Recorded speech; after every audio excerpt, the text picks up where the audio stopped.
Hello and welcome back to the Simuldub Saints, your guide to seasonal anime dubs. I am your host, Lazy Kid, and with me as always is my trusty co-host. Hello, I am Archangel, lover of cat girls, and I just want to apologize. I seem to be heading into some sort of head cold, so if I sound a little weird, more than just my bad mic skills, that's why. Always good to know. Appreciate you being here, man. Well, you've all been listening to our theme song, Wherever I Go, from friend of the podcast and fellow dumb weeb, Ampren. Please check out their awesome music, link in the description. And by fellow dumb weeb, I'm not insulting him. I mean, there was a podcast called Dumb Weebs that may yet live again someday. So, in the news! Not a whole lot of news since the last one, since I recorded the news segment for the last one not too long ago because, well, I'm a bad boy and was late on podcast, but we should be caught up now. But, just to take a quick swig around the internet here, Kaiju number 8, the game, has been announced for mobile and PC. Can't go wrong with Kaiju number 8.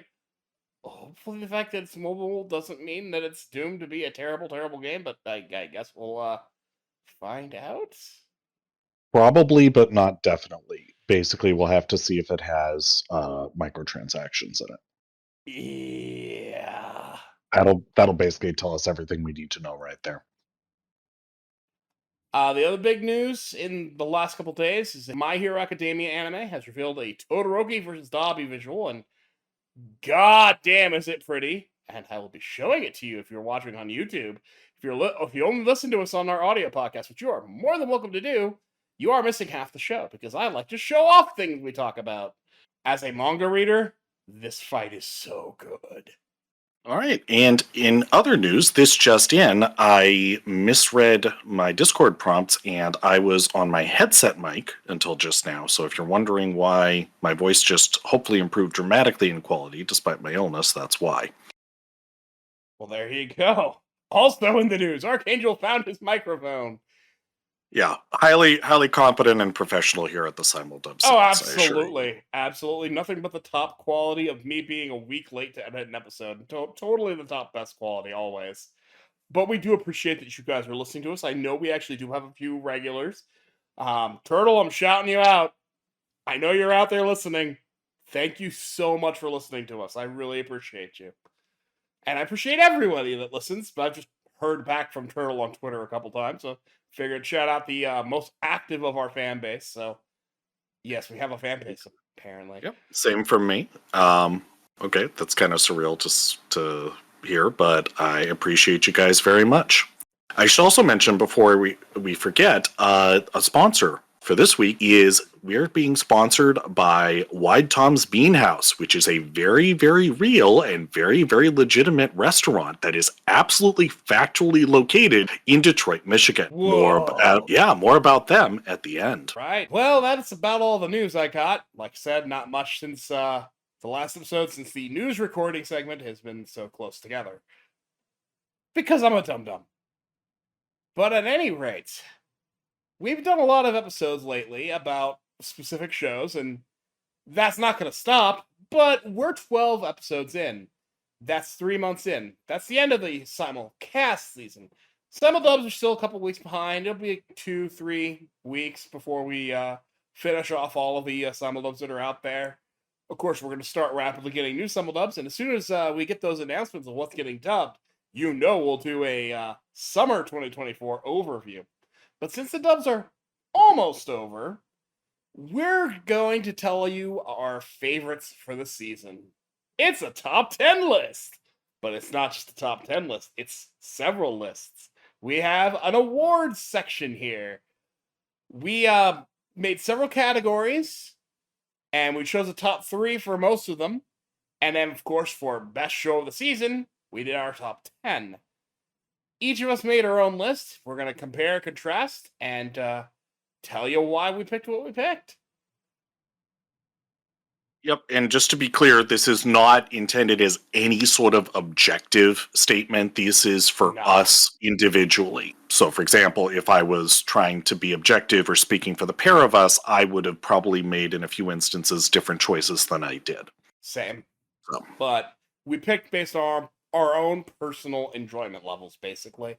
But it's a good excuse to talk about the season we're basically just getting through. What's funny is our first category, we did the same thing. It's almost like we knew. It's almost like there wasn't much to say other than what we said. Well, it's almost like we put this category in specifically so we could whine about this again.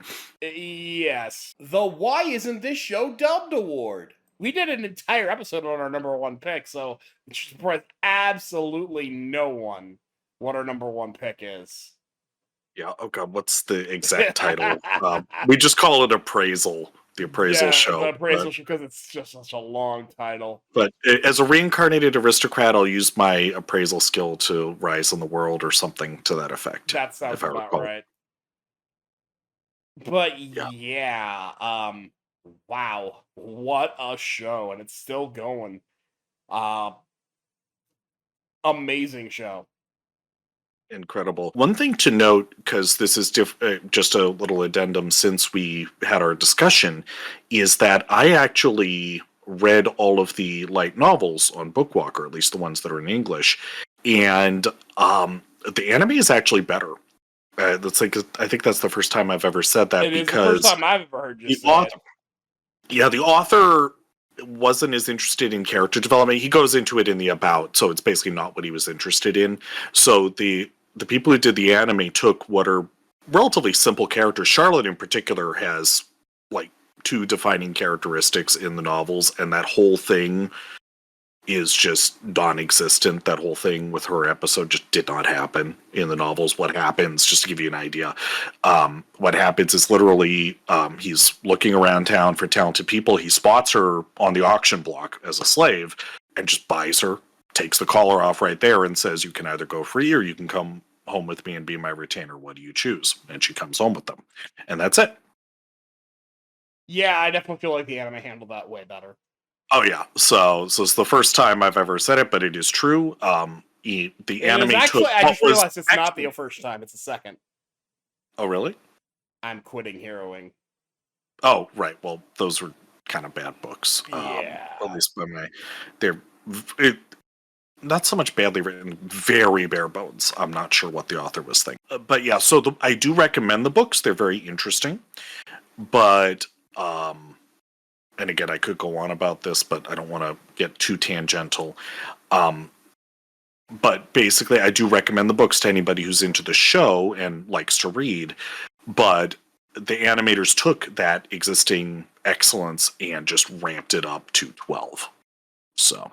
Absolutely. Ooh. But that's just one of the shows we watched subtitled that we would have liked to have had a dub for. The other is a little more niche, but for especially older school anime fans like ourselves, it's called Astro Note. I think we've mentioned it once or twice, right? I think we have mentioned it briefly, yes. Yeah, so we're not going to go into a full synopsis, go look it up, but basically it's old school, goofy, bonkers anime with a ton of heart. It reminds me a lot of, it's a totally different genre, but it reminds me of Tenchi Muyo. I get a similar feel. It's not a harem like Tenchi Muyo. It's like if Tenchi Muyo was a rom-com instead of a harem. Yeah, that's about right. It definitely has a 90s feel to it. It is a giant love letter to 90s anime. I mean, I saw even before I watched the preview, because remember, folks, I am an idiot, and so I thought I had to review everything that was coming out on Crunchyroll for an opinion. And so I watched, even before I watched the trailer for this, I saw the female lead's hairstyle. I'm like, oh, that's old school. And then I watched this and I'm like, yes. Indeed. But Astro Note's a lot of fun because it's just manic craziness. I don't know how else to put it. Yeah, but it does have a lot of heart, and it does. In a similar vein to Helck, because it's so goofy when it hits you, it doesn't hit nearly as hard as Helck, but it does hit hard when it does. When it wants to. Yeah, absolutely. I'm guessing Our lists are going to be completely different this part far out, but up to this point, we literally had the same shows and the same order, which is kind of hilarious. Yeah, well, that wasn't so much. That was again a category that we thought up specifically so we could bitch about this again. Indeed. Well, now that we have done that, we have our best soundtracks. Ark, I'm gonna let you go ahead and go first. Okay, so for best soundtrack, and I should mention that for each of these categories from here on out, we each picked 3, except for best anime, we picked 10 each. So for best soundtrack, my 3 are number 1 was Spice and Wolf, number 2 was Kaiju number 8, and number 3 was the most heretical Last Boss Queen. Very interesting. We actually both included Spice and Wolf on our list, although for me it was my third place pick. Spice and Wolf is definitely really good at that soundtrack. It's got that earthy, traditional feeling soundtrack that really sticks with you. Yeah, all I can say is that the ending theme in particular, I oftentimes listen to it on loop in the shower, and it is going to make its way tangentially into our tabletop role-playing game that I'm GMing. So, more the feel of should have done an ending list. We did an opening. We did not do an ending. I'm starting to wish we had, but that's fine. Yes, no, that ending is actually very, very good. Although I'm going to tell you right now, my 3 probably would have been Spice and Wolf, Kaiju number 8, and I don't even know. For endings, you mean? Yeah. Yeah, that's fair. So, what are yours? Well, my number 1 is Mushoku Tensei. Because they really get in on the emotional beats with that soundtrack. They hit so hard. And so does Helck, which is my number 2. And then, of course, Spice and Wolf number 3. Bet you're surprised I didn't include Kaiju number 8 on this list.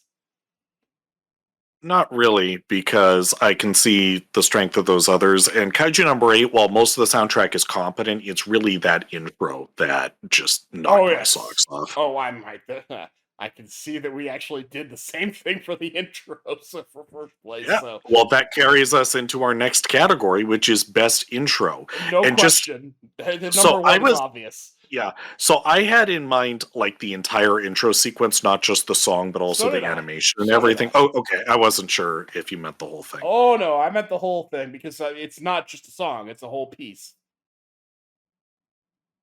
Right. And yeah, Abyss for the intro for Kaiju number 8 is just chef's kiss good. You want to talk about things I've listened on loop? I've listened to this on loop so many times. Oh yeah. And that with the animations, it's just oof. Oh gosh, it transitions so well. There is no question. I'm like when this one comes, I'm like, there's no other choice for number 1. There really isn't. This is such a strong intro. Yeah. And looks like we do differ on the rest of these, although oh wow, just for second place. Our third place is also the same. Your second place was my 4th, if that means anything to you. Okay. So my second place was Tsukimichi, Moonlight Fantasy. I just love that intro. It's a tapper. Mm-hmm. You can just kind of tap along to it, and it'll get caught in your head. I have nothing bad to say about the Tsukimichi intro. It was on my list until I remembered my number 2 pick. It's My Soul, which is the intro to Helck. Because that sucker, holy crap, just spins off real fast and just hits you and hits you and hits you. It's just, oh my gosh, such a good intro. We were not suffering for good intros this season. We got a lot of good intros. Honestly, there were any bad ones. No. I almost my 5th place was probably Reslime because that's also really good. That not the strongest show this season, and certainly not the best season of the Reslime show, but that intro is really good. But they're all really good. And somehow we picked the same for 3rd place, which is Tabi no Yukue, rather. The intro to Spice and Wolf, Merchant Meets a Wise Wolf. Oh god, it haunts. It haunts you. It Abyss will kick you in the nuts and make you go, yeah, kick me again. This just sticks with you. It'll stay with you. Yeah, it's the beauty of normal life before the Industrial Revolution, I think, is the soundtrack and the intro and everything for Spice and Wolf, I think, captures that feeling very well. I can see that. I can absolutely see that. Or perhaps I should say what our zeitgeist vision of ordinary life, because none of us really knows what it was like, but There are records, but whether or not you believe those records is probably sucked for the most part, but whatever. Yeah, probably. Yeah, nobody needs me as an historian going off on that because it's just kind of a buzzkill, honestly. Well, now for the categories that you added, and I hate you so much for them, and yet I did fill them out.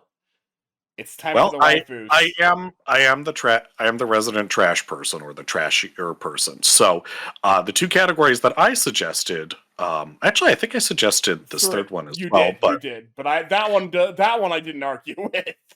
Right, but this one, it's anime, so we kind of have to. Best waifu and best husbando. Go ahead, Ark. So for best waifu, my number one is Neffy of How to Love Your Elf Bride. Number two is Lady Sylphiette Grey Rat. And number three is Alina Lee's Dragon Road. So the latter two, both of Mushoku Tensei. I can approve. Those are all good picks. Neffy was high on my list. I didn't end up using her, but again, these are personal picks. There's something about her I just adore. Oh yeah, my number one was your number two, and that's Sylphiette. You gotta love Sylphiette. She is so amazing, such a good person, so much love for Rudius, and it shines through clear as day. It was the last time we saw it where that really paid off. And now I'm all tearing up remembering that. But even in this current season, she's been there. Lena Lease is also a very good pick. My number two, though, had to go to Princess Bride. Yeah, I think your definition was wider than mine. I limited myself, and we didn't discuss this, folks, just so you know. I limited myself to ladies and gentlemen who were in active romantic relationships. They could be one-sided, but yeah. So, yeah. Which I think explains. Right, I think that explains our differential. But anyway, so Sylphiette is your number one, and very good choice. So why don't you tell us your numbers 2 and 3? Well, my number two was Princess Bride, as I mentioned. Oh, right. You said that. I'm stupid. It's okay. But I mean, for me, waifu husbando, these are people I'd want to marry. Basically, if I was as a guy, I'd want to marry this waifu. If I was gay or a lady, I'd want to marry this husbando. These are the people that I'm like marriage material as far as I'm concerned. And who's better than freaking Sylphiette? But Princess Bride Royal Ivy is such a good person. Not in the video game version, of course, but the version we see. Oh my god, marry me! And that's to me, that's what a waifu means. And her relationship with her husband to be hasn't really gotten romantic yet, at least that I've seen. Like I said, I didn't even get into that. But also, again, personally, I wouldn't consider myself worthy of a woman like that. Now, I'd be one of her knights. I'd follow her into hell, but I would never presume to ask her. No, but I would still be interested. The other one does have a relationship. They just not willing to admit it yet, and that would be Holo. I'm not sure. Yeah, I left her off because I gave her enough awards, and also I'm not sure if she's just messing with him or if she actually wants him. I'm not sure she knows. That's fair enough. But that's part of the fun. That is part of the fun. Well, why don't you tell us about your husbandos? Yeah. But yes, shout out to Fluffy Butt, as I think of her privately. Or when she's being. Oh, I'd call her that to her face. I know you would, and then we'd die. Not really. It's like it's true. I also think of her as you little bitch with all love and affection. As again, it is literally accurate. Oh yes. But that's more when she's being playful or messing with people. Anyway, so for best husbando, for me, this was more about who I could relate to the most, or who I would look up to as a role model the most. As you know, I haven't dated anyone in 10 years really, but you know, I do have a little experience when I was younger, and certainly I would certainly like to find someone I could marry. Anyway, so my number one, and this is why, you know, it's like Neffy and Zagon on the one hand, and Rudius and Sylphie on the other are just tied really as couples for me. Totally see But that. but If we were doing couple lists, I'd absolutely agree with you on those top two. Right, but I just Neffy has a tiny bit bigger slice of my heart than Sylphie, and I think Rudius is he's a Giga Chad. Yeah, he's the struggles he has to deal with are much more realistic and relatable than Zagon's by design. So for that reason, for husbando, for me, Rudius is number one, Zagon is number two, and number three would be Cliff Grimoire of Mushoku Tensei, who is just excellent choices. Yeah. I only share one of those choices, but let me tell you, I'm wishing I picked Rudius, but I didn't. I'll get into why I picked what I picked, but all of those are fantastic choices. Rudius and Cliff, you don't even know how good of choices those are yet, but I do. Yeah, well, from what I've seen so far, that's enough. Oh yeah, no, it's I love Rudius enough that I read the entire books, and goddamn, yeah. For myself, my top pick was Zagon. That's the one we share. That was your number two pick. He is so protective in a healthy way of Neffy. It is beautiful. And the fact that he's like, I don't know how I'm gonna handle this, is just chef's kiss.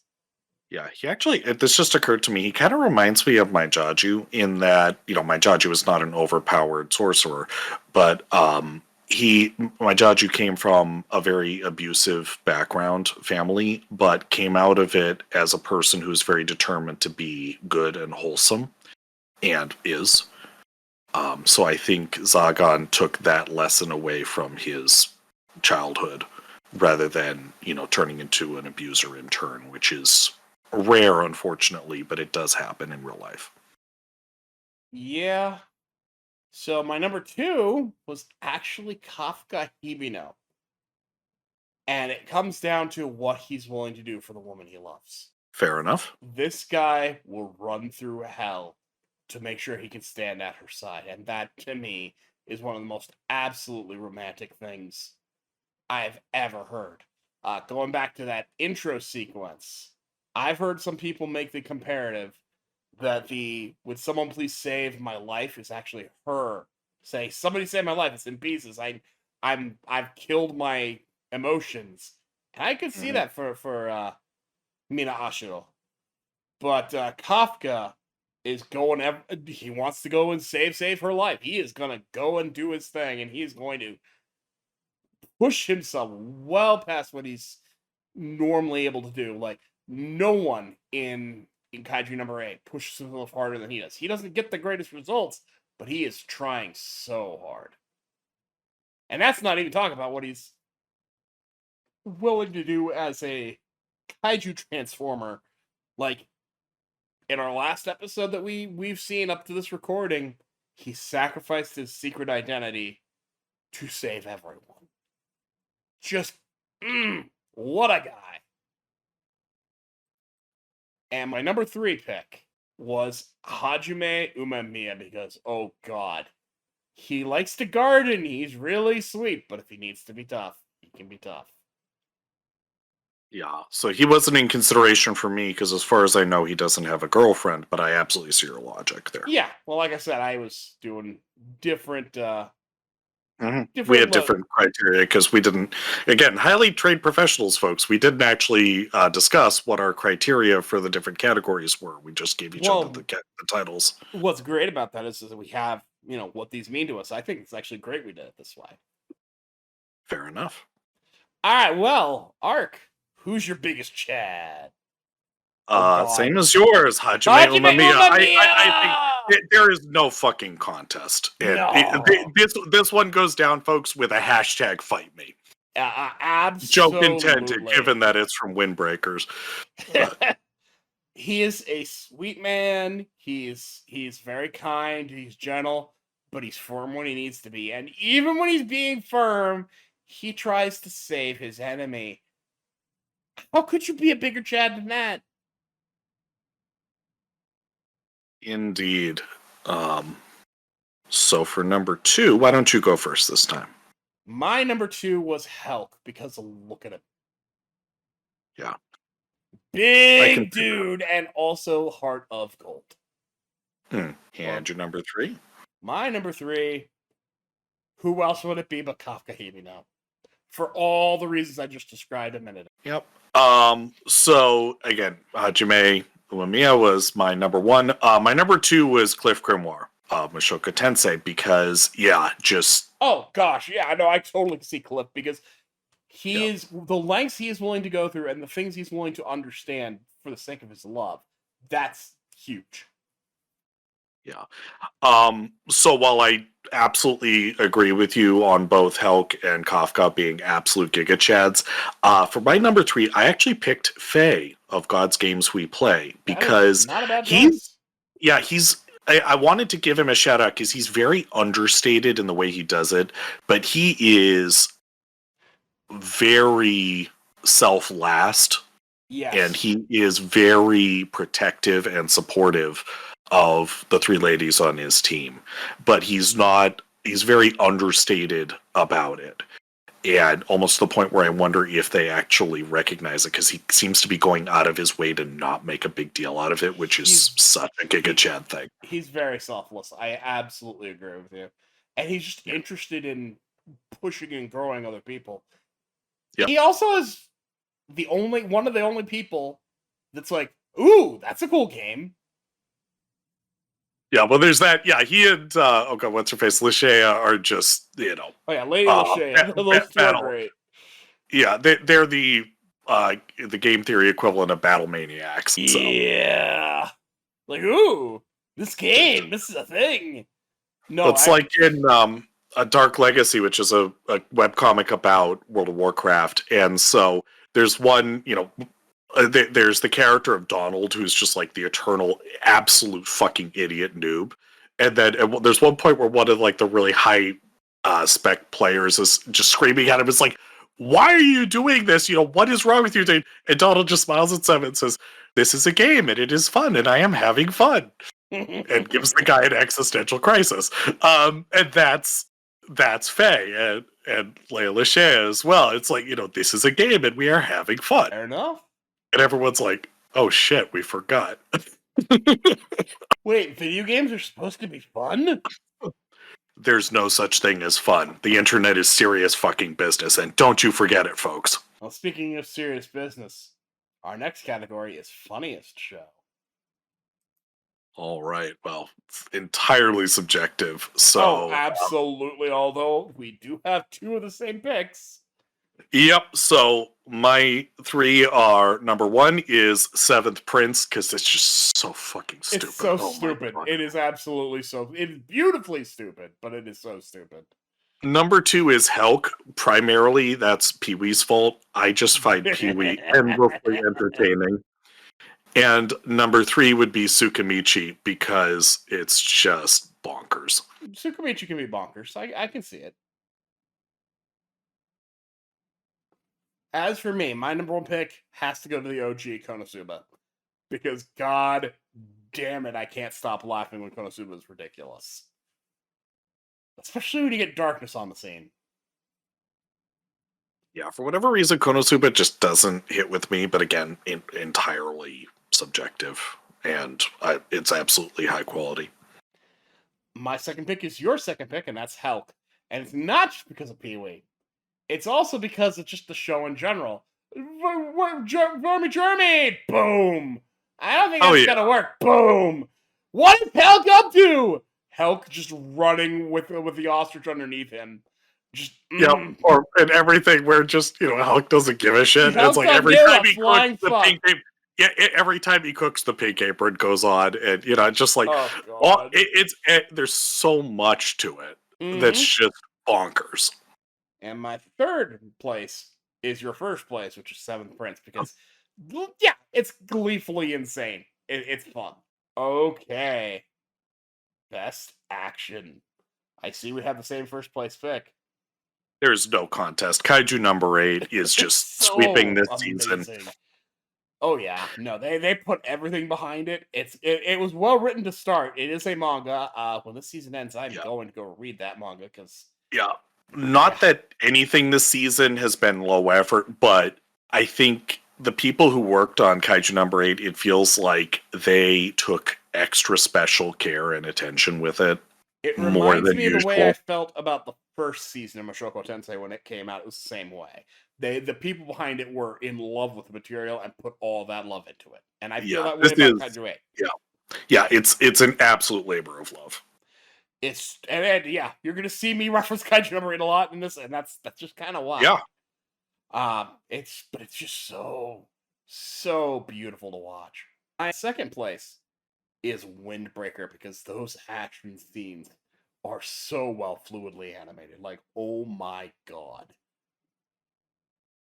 They really know how to make those things look like it impacts. They move around real fluidly.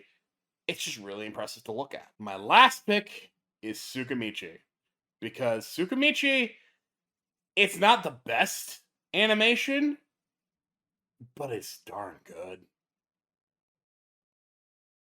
Yeah, and just there's a certain je ne sais quoi to the way they do action in Tsukimichi that makes it more than you'd think if you looked at the individual sequences. But there's just something about it. I'll agree with that. That's your third place too. Wow. So Yeah, we agreed on first and third. How What's do I second put it? place? There's probably a term for it, and tell me if there is. But it's like showing only relatively small parts of the action, but using that skillfully to give a very good sense of the entire situation. It's very good at framing. Is that what it's called? That's what I would call it. Okay, because you know more about this on a technical level than I do. Not by much. Yep. So again, my number 1 for best action was Kaiju number 8. My number 2 was the most heretical last boss queen, just because I really like the way I love the show in general. Oh, I like the way that they do the action there. It's not particularly realistic, but it's consistent. Yeah. I didn't think of it when I was thinking of good act and but yeah.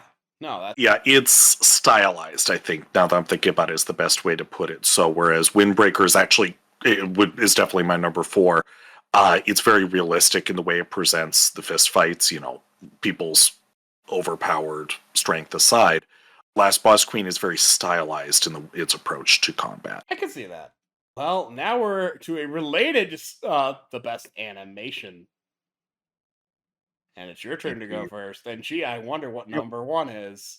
Yeah, so LK has a lot more of a discerning eye for this than I do, but he's inflicted enough anime on me that I could at least say something. But yeah, Kaiju number 8, again, there's just something about the animation, to say nothing of the intro sequence that we've already talked about. My number 2 is Spice and Wolf. Again, there's a certain je ne sais quoi in the way it's animated that the overall... it's not just animation in terms of Spice and Wolf for me, it's the entire artistic direction, I think, would be we didn't really do best artistic direction, but roll that in for me for Spice and Wolf, and Kaiju as well. And number 3, I think, is God's Games, just because it's showing all this really bonkers and frankly often very abstract stuff, but it makes it very easy to understand, and that's not easy to do, I don't think. That's a good point. My number 1, no shit, is Kaiju number 8. It's a lot similar to my action list. My number 2 is a Windbreaker because goddamn, the birdie is there. My 3 is actually Seventh Prince because they really lay it on thick with the magic effects. It's really pretty to watch. True. That is a very good point. I hadn't thought of that. Well, I mean, I hadn't thought of what you thought of for God's Games. That's, that's what makes these interesting. All right. Well, now it's time for best drama. Okay, so I think it's your turn. Well, my number one is Natsume's Book of Friends, which they dumped season 4 on us in the middle of the spring season here.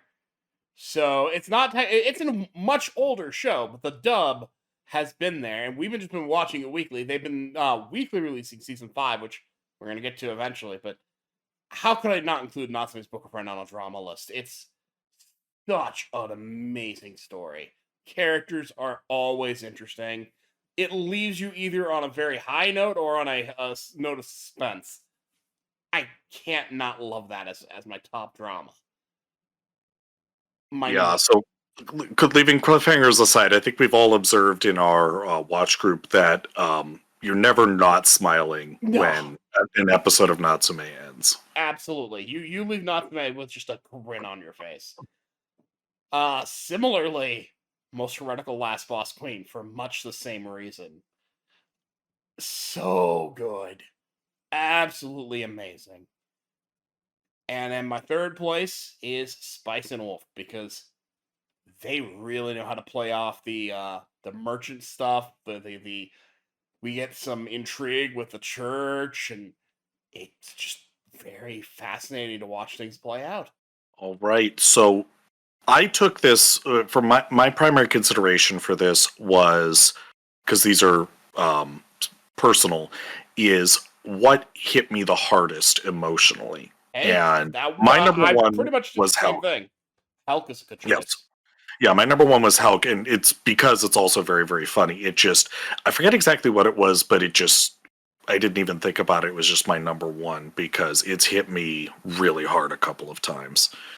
I don't even recall what on specifically, but no, it has. but I get you. It's hit me pretty hard at times too. Helck made it on my initial part of that list, but as I was looking through, it got bumped out, but it was in my consideration as well because it's dang good. Yep. Number two was again the Most Heretical Last Boss Queen, same as LK. And for number three, for me, was Natsume. To be clear, if we were going into Natsume as a new thing, it would probably have been my number one. But because I'm kind of used to it by now, it doesn't quite hit as hard as it used to, but it still hits freaking hard for me. Oh yeah, no, I totally see that. It's 4 seasons in. I just don't care. I'm just happy to have it back. Totally. All right, Ark, it's your turn for best protagonist. My number one is Her Highness Pride Royal Ivy. Excellent choice. She's on my list as well. I would follow that woman into hell. I would too. And I say that as somebody who's played an unhealthy amount of Pathfinder Wrath of the Righteous, the game, so I know what I'm talking about when I say follow into hell. Well, that's the Abyss, but same difference.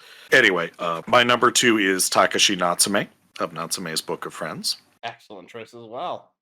And my number three is Zagon of Archdemon's Dilemma, because as much as I talked earlier about how I think Rudius is the better role model as, a husband and so forth, because he's given more realistic dilemmas to deal with. There's something about Zagon that just speaks to me. It's the kind of story I would write if I had not stopped writing bad stories and I had learned how to actually put a story together. So, indeed. Well, right.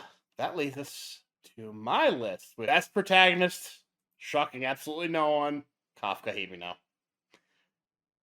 I love this man. He is so fun to watch. He's got such a good heart, and his struggles are so real. Not that I'm fighting to become a kaiju. He is struggling to push himself as hard as he can to try and keep up so he can be there for the people he cares about, but he's not naturally gifted with strength. He's working to get there, and he's pushing himself ragged to do it because he wants to be there for the person he loves. How can you not root for that guy? The characters in the show say that repeatedly. Why he even got in. Yeah, no, absolutely. My number 2 pick might surprise you, Ark, but it's Makoto Misumi of Tsukimichi. Not really. He's pretty awesome. He is pretty odd. I'm surprised. It might surprise you that I picked him as my number 2. Not really. I think he has the patience of a saint. I agree. That's part of why I have him there. But I also have him there because he not only does he have the patience of a saint, this guy's adaptable. He wants to, work with the teams, and humans are being assholes to him. So he's like, well, we'll cut ties and go work for the demons. And then the demons act so absolutely horrifically. Never mind that. Screw that. I'm gonna take care of the humans here because this is awful. And Yeah, well, I think he's kind of at the point where I would be in his calm little way of, okay, that's it. We're going to have to smack everyone around. pretty much. But it's really interesting. I also love how he stands up to the goddess in this core. Just be like, nope, none of your crap this time. I'll do what you want, but you're gonna have to do something back. Yeah, he's a lot more polite than I would be. He's polite, but he's firm. That's Right. and that's what you need. Yeah, I don't have that patience. And I'm not that firm. I wish I was. He's exactly the way a person should be on that front. My last place is your first place, and that's Princess Pride Royal Ivy, because like you, I'd follow her into hell. All right, best antagonists. How could I not put the Human King in here?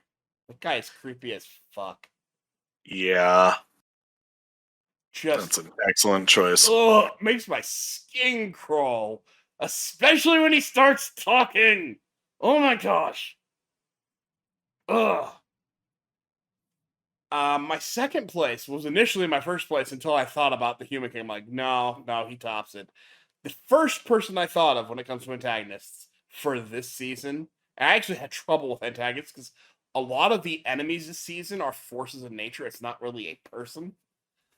I went with Choji Tomiyama in Windbreaker because that guy, oh my gosh. You want to talk about being creepy the whole freaking season. Now, I was really happy with the payoff to his arc at the end, where it looks like he's going to go through a redemption. And I'm happy for him. But oh god, I hated him this whole season. Yeah, he was definitely fucked in the head. And my last place, my third place antagonist, Rona from Tsukimichi, because God, I want to punch her in the face.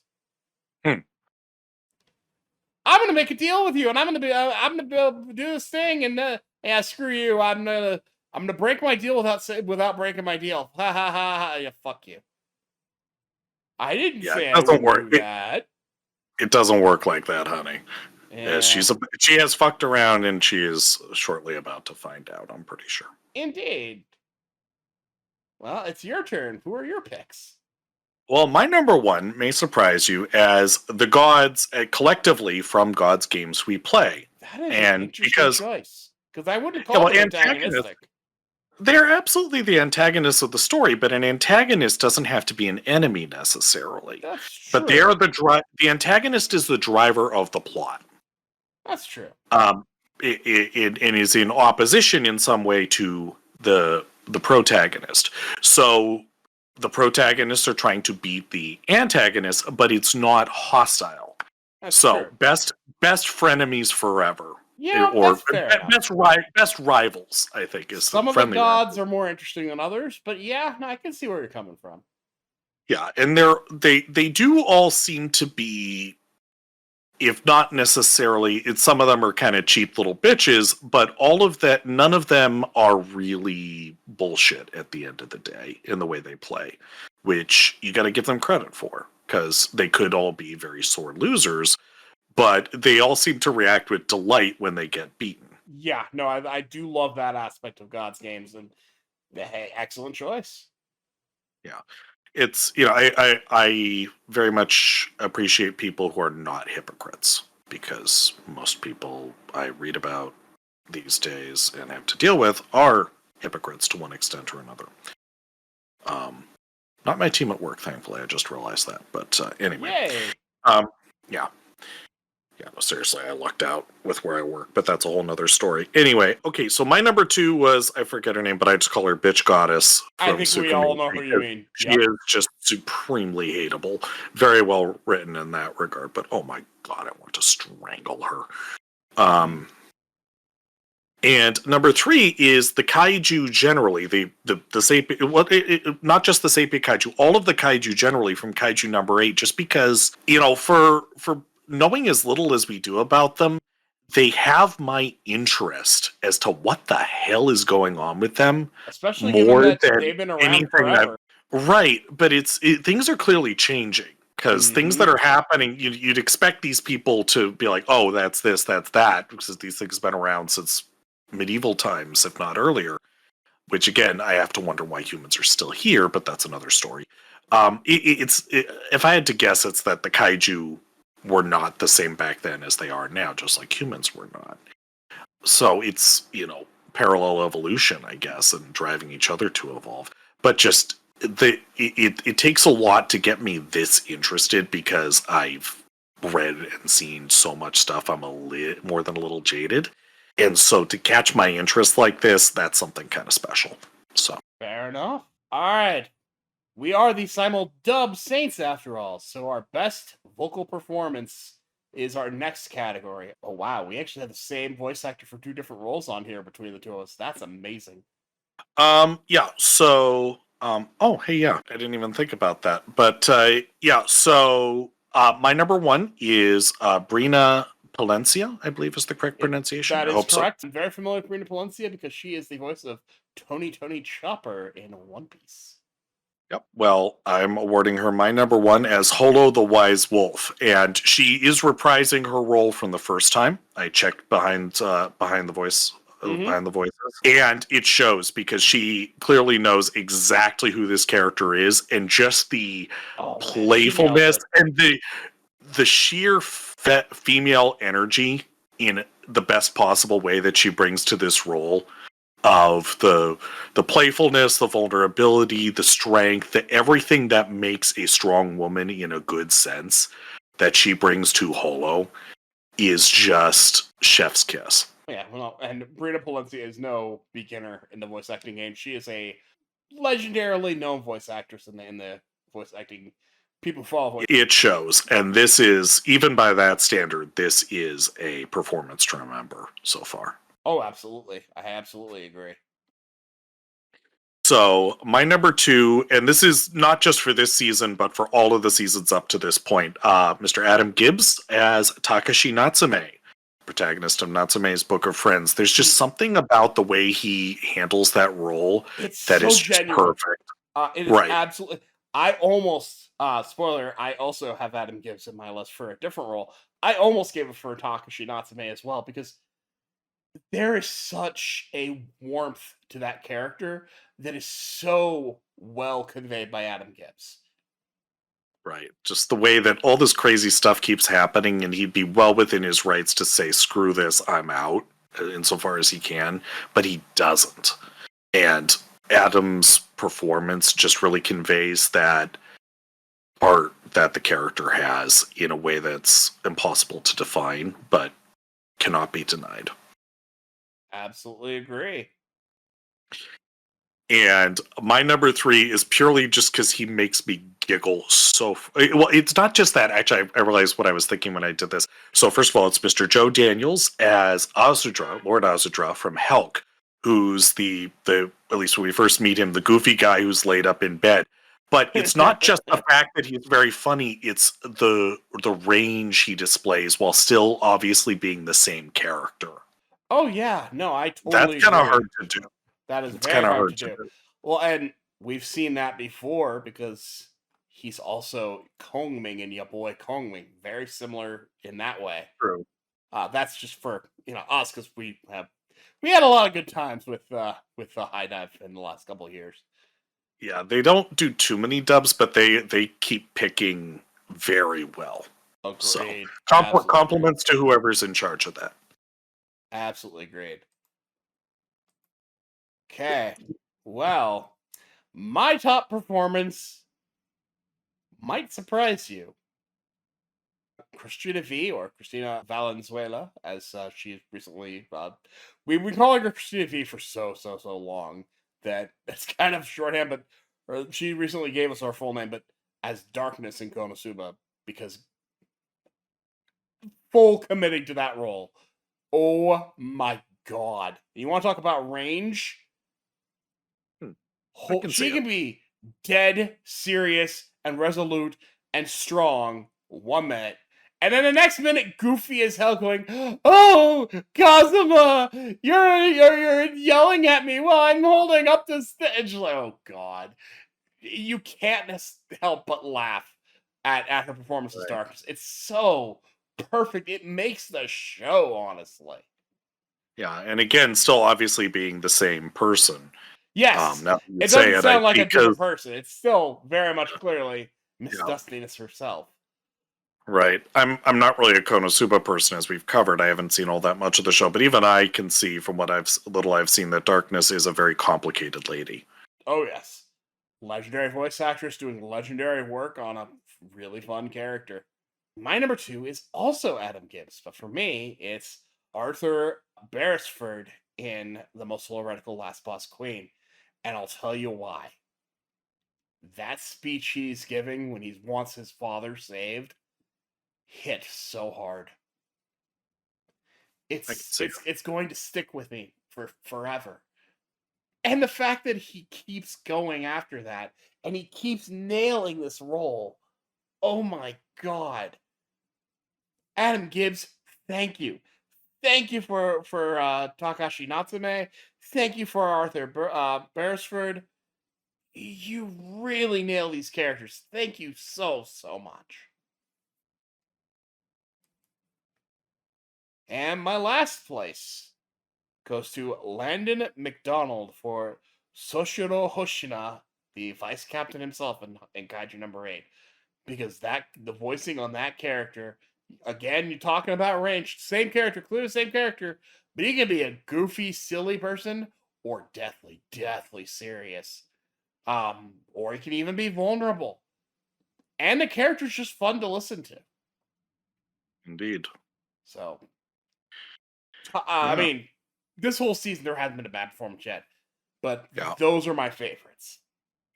Well, I guess one of the many morals of the story is that Adam Gibbs is going next to Crispin Freeman and David Warner as some of my favorite voice actors of all time. There you go. And also, just honorable mention to everybody who played any voice part in any of the English dubs we've discussed this season. Absolutely. No, there have been I've had this discussion far too many times recently about voice acting in a modern age. The voice actors in today's day and age are so good. Dubs, we're the Simuldub Saints, obviously we love dubs. But dubs are so good these days. A lot of people think dubs are like they were 20, 30 years ago, and they're not. These could easily pass as... You could put some of these things in theaters, and some of them have. We had the Demon Slayer Demon Train arc in theaters, and it sold the best anime in selling theatrical run outside of the first Pokemon movie. Yeah. It's not new, but what's funny is, I think I said the other week, my mom actually asked me if I wanted to go see Spirited Away with her in theaters. I'm like, yeah, sure. I mean, it's Spirited Away. Why not? Right. Well, there's that, but it just, she's like, have you ever heard of it? I'm like, yeah, once or twice. I'm pretty sure I showed that to you. And then over lunch beforehand, I explained to her about Studio Ghibli and all that. But anyway, yeah, I think that it's basically that it's being treated as a theatrical discipline in its own right these days, which it always was, but it wasn't considered that way by at least the companies. And so they didn't bother casting, directing, producing properly, mostly back in the day. And now they do across the board because it's expected. Mm-hmm. And that's good. Absolutely. Well, we've reached it. It's a top 10, and I think, Ark, we should go backwards. We should go 10 to 1, and we should just bounce off each other for each number. Sounds good. Okay. So, best show of the season, 10th place. My number 10 is an Archdemon's Dilemma. How to Love Your Elf Bride. It barely made it on the mark, but it made it on the mark. This is definitely more of a you show than a me show, but even I'm really enjoying it. Mhm. It's got a lot of heart. Oh yeah. It's like it's somebody's private fiction, but but from someone with a really good and kind soul. Indeed. Well, Oh, Ark, my number 10 is God's Games We Play. excellent choice. It didn't quite make my list, but I really do like God's Games. Um, it's a good guess show that will keep you guessing, and you can piece it together. And even if you don't, the characters will piece it together in a logical way. It's a lot of fun. Yep. So it's like the good kind of mystery novel where you can figure it out, everything's there, but most of us are not smart or patient enough to do it before it tells us about it. Indeed. In coming in at number 9 for me is Konosuba, God's Blessing on This Wonderful World 3. I can't stop laughing. I am so glad Konosuba's back. It's been a while since we had a new season. Even the movie was a couple of years ago. So nice. Now, we had the Megamine spinoff a while back, which you did see, which, Mhm. Which was fine. yeah, but it's nice to have the whole gang back together.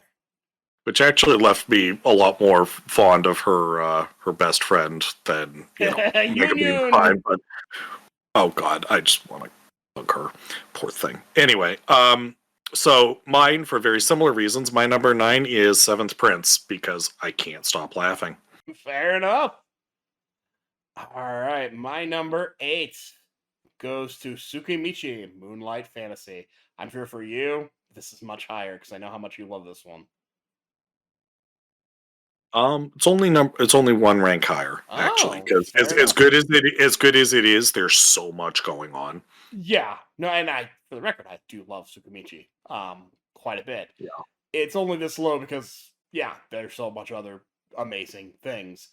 But Tsukimichi, it's a lot of fun watching Otto Tomisumi deal with all the crap he's given and come out on top anyway. It's a fun underdog story who he's overpowered sort of, but he earns it. He doesn't just immediately have all the powers he needs. He works for it and he constantly grows to get where he's at. And he can and does fail, especially diplomatically. Yep. And so my number 8 is Mushoku Tensei. Well, that's funny because that's my number 7. Right. So 7 and 8 were just reverse of Swap each for other. us. Shoko Tensei is just really good. But why don't you tell me your reasons? I could go on about Shoko Tensei for days. It deserved a spot in the top 10, but it wasn't stand out enough compared to some of the stuff we're going to get to make it higher on the list is all. That's fair enough. Likewise for Tsukimichi. I mean, same for me. It's slightly higher for me. And in the 7th place for me, which for you is Tsukimichi, but Mushoku Tensei will always have a very strong place in my heart. I will say, because we still have a few episodes left, we haven't gotten to the good stuff this season yet. I mean, we're still very much on the. Now, don't get me wrong. Mm-hmm. The storyline with Norn, ow, oh gosh, that is something that I appreciate about Mushoku Tensei more than any other show. When it's downtime, it still hits emotionally, and it still feels very real. Mushoku Tensei, more than any other show, feels like a guy's actual life. The highs and the lows. Yeah. Well, and it's always covering important stuff, but it varies in scale. But Yes. It's always important to Rudius. Oh, absolutely. And as we mentioned, Tsukimichi for you was yours there. I only say because apparently we have the same 6th place choice. Which is Helck. It's a Helck of a good time, as I titled it. Last Really episode. is. Yep. I mean, you got an amazing protagonist in Helck. We've got an amazing deuteragonist in Vermilio, and from management. And just the secondary cast is also really good. As you mentioned, Azutra is a lot of fun to watch. Kiwi's a lot of fun to watch. Oh yeah. It's funny when it wants to be. It's serious when it wants to be. It has very compelling characters. What's not to love? Yeah, the only thing that stops Pee-wee from stealing the show is that the other two are also just so freaking strong as characters. Mm-hmm. I totally agree. Well, Yeah, Ark. with it, Oh, go ahead. I was just gonna say with lesser protagonists, Pee-wee would just steal the show right out from under them. Absolutely agreed. Well, Ark, what's your number 5? My number 5 is Appraisal, because I know we're the Simuldub Saints, but damn it, I love that show. I do love that show. I just didn't even consider it because, yeah, I was doing Simuldubs, but fair enough. Appraisal, that is a very good show. Yep. And, I mean, for me, it's Natsume's Book of Friends, which sort of, kind of, but doesn't really count, but kind of counts because it dumped during a Simuldub season, so it kind of counts. Good enough for government work. And, oh, yeah. And we've been watching it this season, so and it's Yep. new, so the hell with it. And on that note, I should clarify something else. If you don't see your favorite show on here, you probably didn't watch it. Hero Academia viewers, I'm sorry. I read the manga up through that part, and I can tell you, Hero Academia is probably really, really good this season. I just haven't watched it yet. Yep. So, even though we are the Simuldub Saints, we do not watch all of the Simuldubs because we do not have infinite time. It would that we did. But yeah, Natsume's Book of Friends always is a smile on my face. You can't not love it. Agreed. Oh my god, we have another tie. Mm-hmm. Wow, it's almost like we both like a lot of the same stuff. Yep. So tied for number 4 is Spice and Wolf. The Merchant Meets the Wise Wolf. Really good intrigue. Interesting little mini romance going on. You learn some stuff about economics. And plus, you got a wolf girl. How do you go wrong? I don't know. Okay. Yes. Well, Ark, why don't you tell us about your number 3 pick, since number 4 was the same. My number 3 is An Archdemon's Dilemma, How to Love Your Elf Bride, which I think I babbled on quite enough about that through the course of this episode, so I'm not going to bore people by repeating myself. That's fair enough. And my number 3 is Windbreaker, which we've also gone on quite a bit, but we've mentioned in previous episodes the surprise factor on this one. Just taking me by surprise and being that dang good. Yeah, I blame the trailer, which apparently is what happened to the new Dragon Age game as well. Now, whether it'll be any good, we don't know, but apparently the people who made the trailer, and I think this is what happened with Moonbreaker as well, which is why I bring it up. So apparently this is a thing that there's studios that do nothing but make trailers, and some of them take the time to actually learn what they're talking about, and some of them don't, apparently. Well, this is something I'm gathering just by context from what's happening with this and what just happened with Dragon Age Veilguard, and yeah. I can see that. I can absolutely see that. I think the thing with Windbreaker is just the characters are all very compelling and the action is very good. It is a pure character drama with some pretty good fights thrown in. So basically, it's this kind of thing written just for me. It's basically a standalone WWE. It kind of is. It really is. It's the exact same thing as the WWE, only it's anime and it's self-contained. Fair enough. I just realized that, actually. Nah, that's an interesting point. Well, we're up to our top 2, and they're the same 2. They're just in reverse order, hilariously. What else could they be? If you've been listening to us go on and on, yeah. What do you think our top 2 are?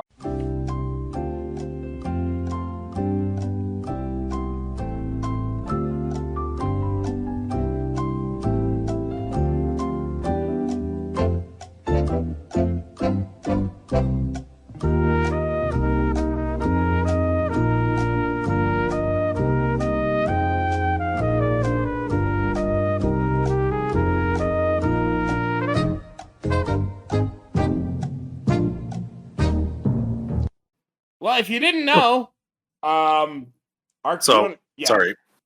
Yeah. So my number 2 was Kaiju number 8, and my number 1 was the most heretical Last Boss Queen. And let me be clear, if I was trying in any way to be objective, Kaiju number 8 would be the number 1, because it is just the standout anime of this season, hands down, #fight me. But for me personally, the most heretical Last Boss Queen is my personal pick for this season. Hey, I can't argue that. Most heretical Last Boss Queen is my number 2. And I can see why you put it at number 1. Honestly, if Kaiju at number 8 didn't hit so hard in all of the ways that it does, I'd flip it too. If Kaiju number 8 was weaker in any one area, I'd put it at number 2. But I have it at number 1 because it just nails everything. But it's hard to pick between the two because they're both so good. Right. There's just a certain je ne sais quoi about Last Boss Queen that appeals to me personally, so I think this boils down to just personal taste. I mean, I put it at my number 2, so it's definitely really good. Right. If you told me this result for our numbers 1 and 2 ahead of time, I would have been Jack's complete lack of surprise knowing us. That's why I put a little pause there, and this is entirely a foreseeable number 1 and number 2 for us, and the fact that they're reversed is kind of hilarious. I should clarify, we didn't tell each other what we were picking before we made our lists. Nope, we just threw off some categories, and LK told me, 3 each except for the best of show. That's 10. I'm like, okay. So the fact that there are a lot of commonalities really speaks to how strong a lot of these shows are.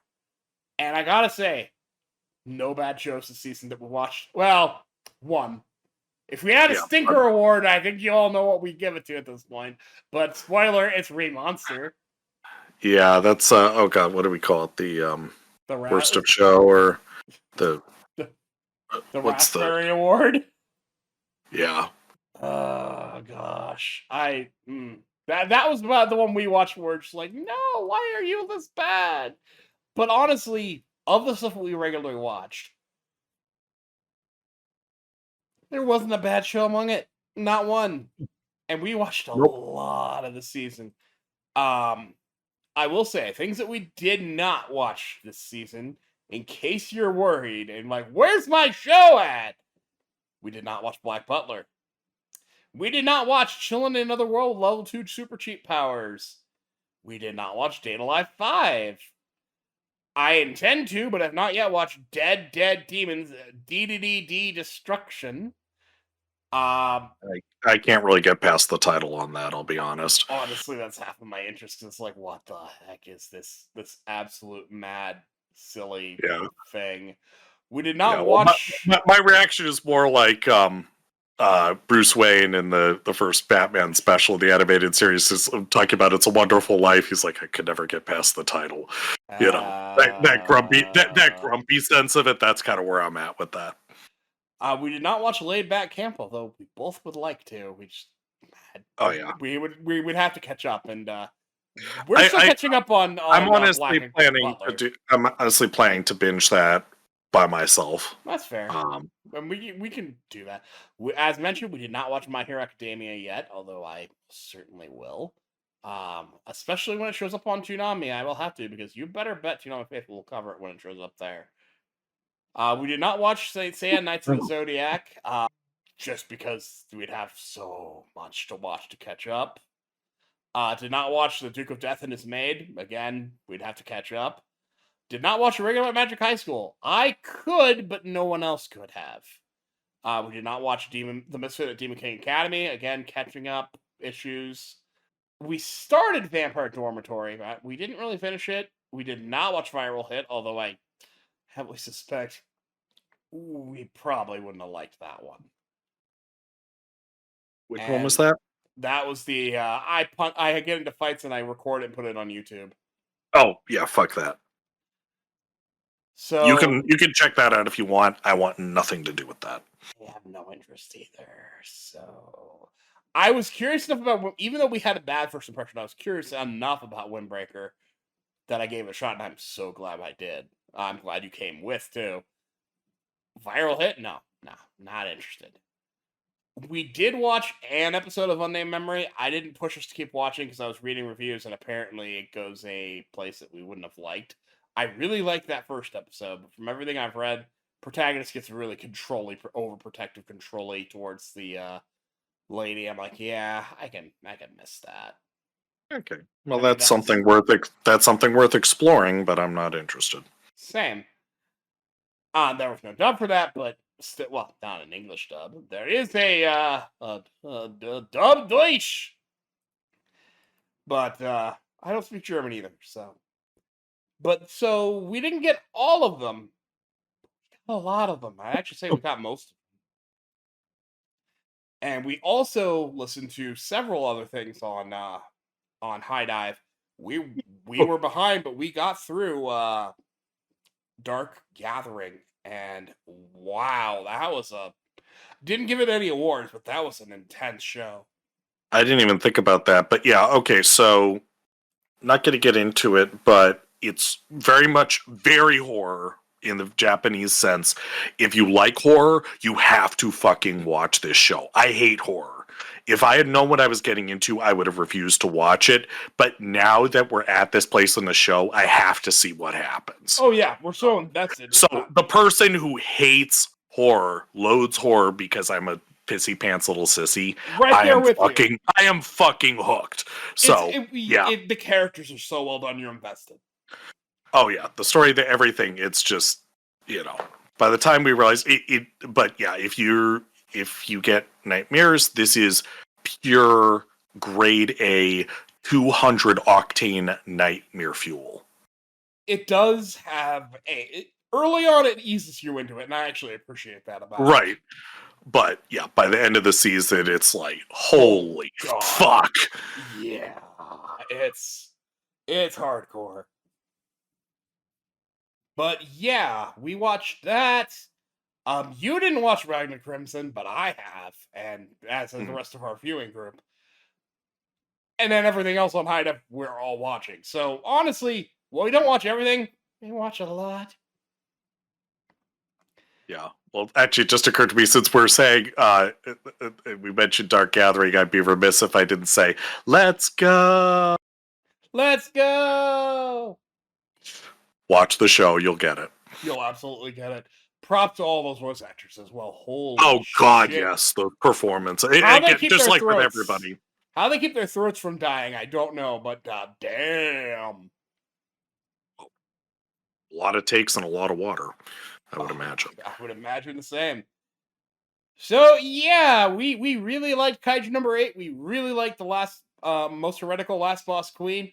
We really liked a lot of shows, honestly. Good season. Looking forward to more. Looking forward to these finishing up, and looking forward to summer 2024. As soon as we get those announcements from Crunchyroll and High Dive about what's coming out next season, we'll do another overview episode just like we started with for this season. Mm-hmm. But I believe that does it for our totally not easy list episode. We're totally not doing an easy episode. I don't know what you're talking about. Well, I don't know. I had the smoke coming out of my ears trying to rank stuff, so. As did I. But what was nice about it is it's just, it's a fun fluff episode, and people like lists, right? Indeed. All right, so I think it's time to wrap things up with our very generous sponsor for this episode. Indeed. So this episode is proudly sponsored by the fine folks, or more specifically, Mr. Tom of Wide Tom's Bean House, which is a popular casual restaurant located at 501 Monroe Street, Detroit, Michigan. Known for its breakfast, coffee, comfort food, and dessert options, it is a great place to satisfy your cravings and indulge in a delicious meal. With an inviting ambiance and friendly staff, Wide Tom's Bean House is a go-to spot for lunch.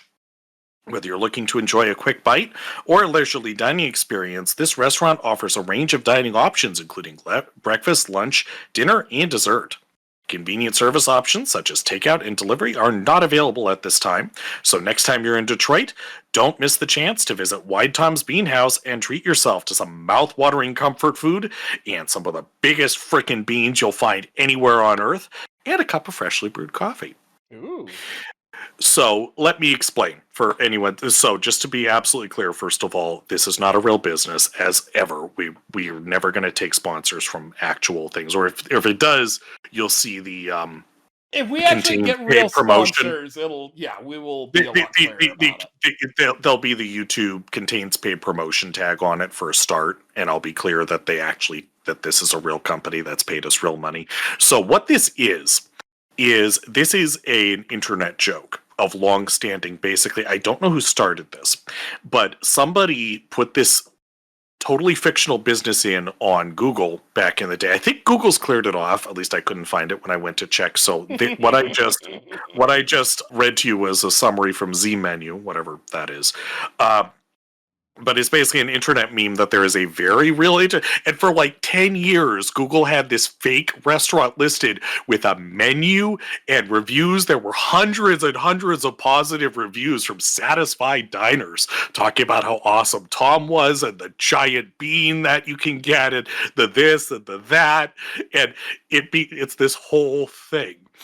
And so it's this totally real restaurant, you guys. Totally real. It's on Google. And so I found out about it via the fine folks over at the Black Pants Legion, who I follow several of them. But if you told me first or J-Mac told me first, but you both told me pretty close together. Right. I think it's taken off Google because, it's become much more well known, but it is now forever a meme.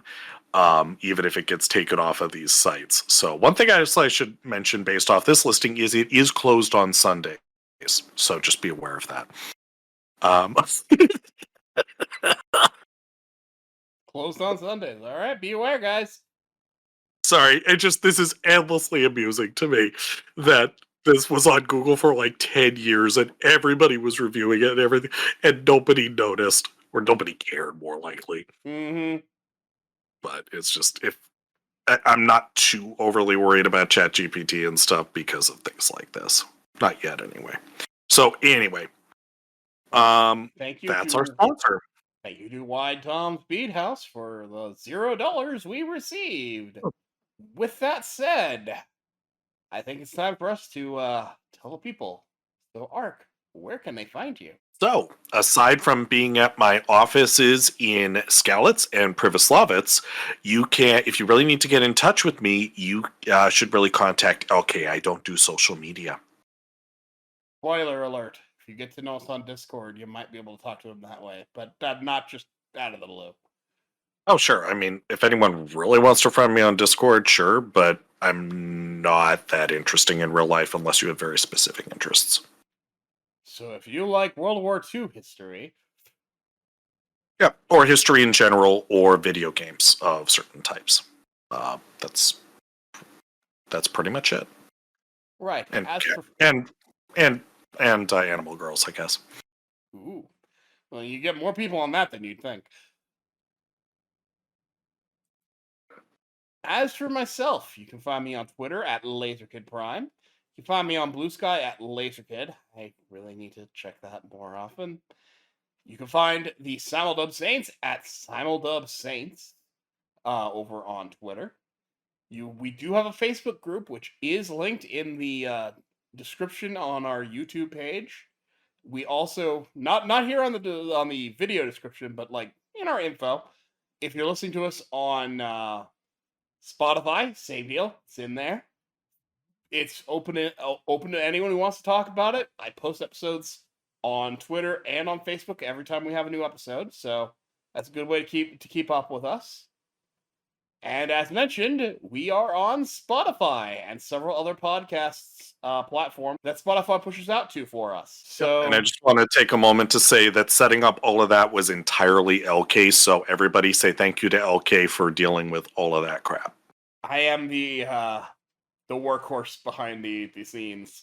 I do the editing. I do the podcast stuff. I want to make sure that it's available however you want to experience it. YouTube is our main home. We'll always say you should check it on YouTube because I put silly things in the videos, depending on how silly we get, more or less. But I always try and put a couple in there. But there's a nice little scrolling background and, image you can look at and jokes pop up. It's definitely the primary format of the podcast, but if you're just, want to listen while you're driving or something, I got you covered. Plus, it has a unique warning that I actually voice rather than just the text in the beginning of the video. It's nowhere near as much information because I don't have time to read all that shit, but it's there. Just read. You could just read it out and then speed it up. I basically just say, hey, we talk about some crazy shit, and viewer discretion advised. Basically, is what I say. That about does it for Simuldub Saints. So until next time, take care.